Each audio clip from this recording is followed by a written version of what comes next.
1 minute में 1 second में ना जाने काल के बिजली गिर दे किस क्षेत्र में डाल दे।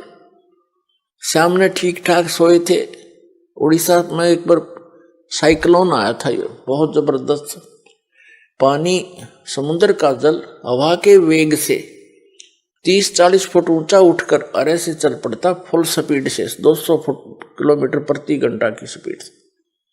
और वो इतना प्रेशर से चलता है, जिस क्षेत्र में से गुजरता है उनके मकान मकान सबको तहस नहस कर, और जो जितने भी उसके अंदर होते हैं सभी पानी में डूबकर मर जाते हैं। उनको कहीं इधर उधर जाने का समय नहीं मिलता। और वो सभी इसी तरह लगे हुए थे जैसे शेष बच्चे भी लग रहे हैं, ये कर दूंगा, वो कर दूंगा, फलाना कर दूंगा, उस पर ऐसे कर दूंगा, ये कोठी बनाऊंगा। जो बनाना था वो प्रारंभ भी नहीं कर पाते। ये करना था जो भक्ति करो, परमात्मा ने याद रखो, और समर्थ की शरण में आने से ये आपदाएं भी टला करती हैं। तो क्या बताते हैं, ना जाने काल की कर डारे, किस विध ढल जा पास आवे, और जिनाते सरते मौत खुड़क दी उन्होंने केड़ा हासावे। हमने तो भाई अपनी मौत दिखाई देती है, और ना जाने यहाँ क्या बिजली गिर जा, और इसलिए सावधानी बरत रहे। और वहां जाने की चिंता है कोई गलती ना हो जाए, फिर काल के जाल में फंसे रह जाए। फिर उन्होंने पूछा कि भक्तों ने पूछा, क्या आप सदा ऐसे रहते हो, क्या आपको कभी खुशी नहीं होती? संतों की जो खुशी है वो आत्मिक होती है, ऊपर लोग दिखावा नहीं होता। नानक साहब जी कहते हैं, साध मिले साढ़े शादी होंदी, और विछड़ जा दिलगिरी वे, अख दे नानक सुनो जहां ना मुश्किल हाल फकीरी वे। जब मुझे मेरे भक्त, मेरे साध संगत आती है, सत्संग होता है, तो मेरी खुशी का ठिकाना नहीं होता। लेकिन वो दांदरे काट कर नहीं, अंदर से खुशी होती। साध मिले साढ़े शादी होंदी, और विछड़ जा दिलगिरी वे, और जब ये चले जाते हैं भक्त, तब मुझे दिलगिरी होती है और चिंता सताने लग जाती है। किस चीज की? कि इनको मुश्किल से मैंने लाइन पर लाया है, विकारों से रहित किया है। उस परमात्मा सचखंड में सतपुरुष को, सतलोक को मैं जाकर के देखा है, उससे प्राप्त ज्ञान के आधार से मैं इनको ज्ञान दे रहा हूं। क्योंकि आदरणीय नानक देव साहिब जी पहले हिंदू धर्म में जन्मे थे, श्री राम कृष्ण के कट्टर पुजारी थे, और ब्रजलाल पांडे के पास वो गीता पढ़ा करते थे, उनसे दीक्षा ले रखी थी। जब परमात्मा आए, उनको सतलोक लेकर गए, सचखंड बेई नदी से एक साधु रूप में आए थे, जिंदा महात्मा के रूप में, परम अक्षर पुरुष सतपुरुष, और उनको साथ लेकर सतलोक गए, सचखंड फिर वापस छोड़ा था। 3 दिन तक वो अचेत कहीं गुप्त रखे थे, उनका शरीर आत्मा को लेकर गए थे। तो उन्होंने आकर जो भी उस मालिक से वार्ता हुई, जो भी उनका आदेश था कि ऐसे ऐसे इन पुण्यात्माओं को आप भक्ति मार्ग पर लाओ, मेरा ज्ञान बताओ, और इनको केवल इतना ही अभी स्टार्ट करना, जैसे पहली कक्षा के बालक को वो ABCD ही सिखाई जाती है, ए आ ईड़ा उड़ा ये सिखाए जाते हैं, इसे आगे वो ग्रहण भी नहीं कर सकता। तो उस समय भगत समाज की ये स्थिति थी कि एकदम एक समाज से हटकर अलग से कोई क्रिया करना कोई बालकों का खेल नहीं होता।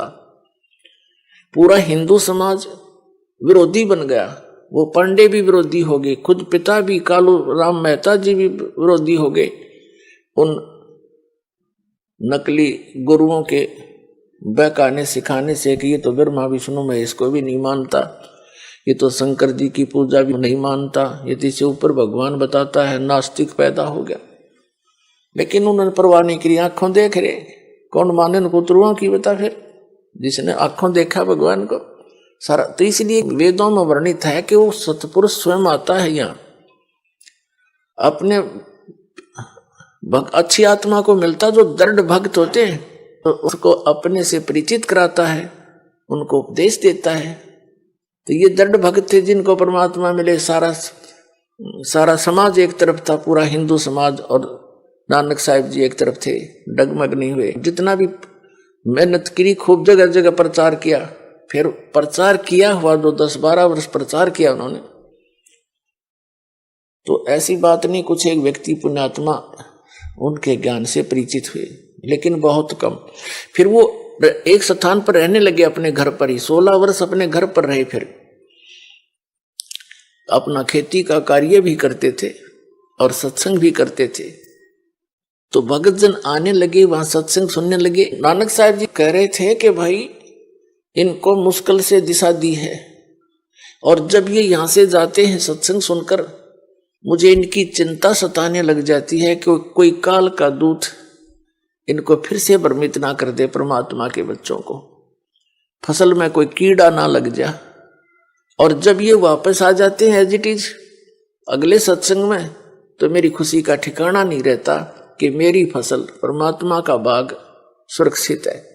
साध मिले साड़ी शादी होंदी, विछड़ जा दिलगिरी वे, अखदे नानक सुनो जिहाना, मुश्किल हाल फकीरी वे।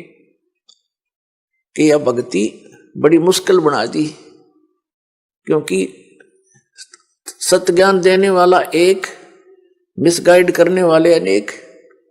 तो एक उस समय एक की बात को स्वीकार करना हंसी खेल नहीं होता। वहां से जाते ही कोई कुछ कह रहा है, कोई कुछ कह रहा है, वाह भाई वाह, तुम कहां से ले आए कबीर भगवान, तुम कहां से ले आए ये ज्ञान, ये नाम। तो इसलिए रह रहकर सत्संग में आने से दृढ़ हो जाते हैं, प्रमाणों से परिचित हो जाते हैं, तो फिर वो भक्त सॉलिड हो जाते हैं, डगमग नहीं होते। तो हम इसलिए भय नहीं मानते अन्यों को मरते हुए देखकर भी, क्योंकि हमें तत्व ज्ञान नहीं, हम बालक जैसे हैं। 10 बच्चे हों छोटे छोटे और खेल रहे हो, साथ में गड्ढा हो, 10 के 10 गिर जाएंगे उसमें। एक गिर गया, दूसरा भी खेलता खेलता, तीसरा भी, क्योंकि उनको पता है नहीं ये मर रहे हैं, तू बच जा।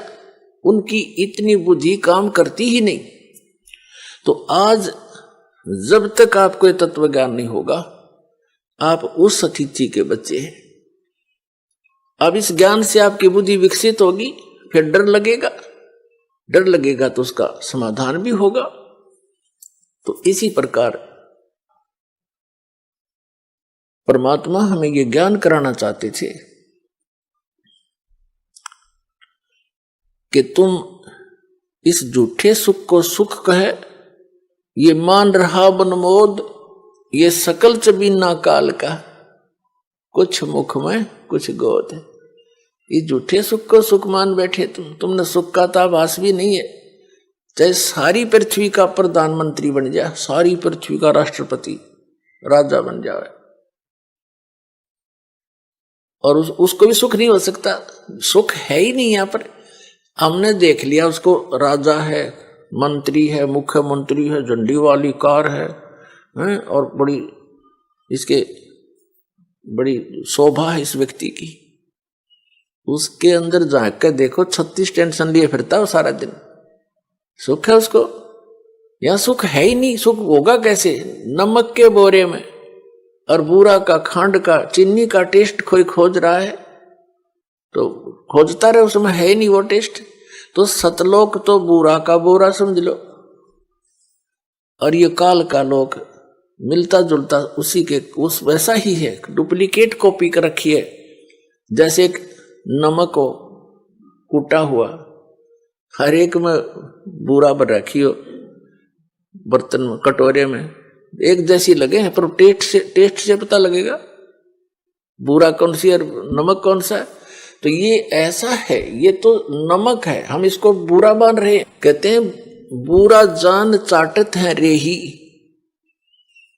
यहाँ के जितने भी सुख हैं स्वर्ग महास्वर्ग तक के, ये तो रेही चाटना है। रेही माने जैसे जिस जमीन के ऊपर सफेद सफेद फफूंदी सी हो जाती है, उसको रेही बोलते हैं हमारी देसी लैंग्वेज में। तो उसका टेस्ट जीभ पर के देखो, नमक से बुरा। तो परमात्मा कहते हैं और बुरा चख के देखो, फिर बुरा जान चाटत है रेही। ये इस सुख को सुख मान रहे, ये तो उस परमात्मा सतलोक के सुख के तुलना में बूरा और रेही यानी नमक समझो, इतना अंतर है।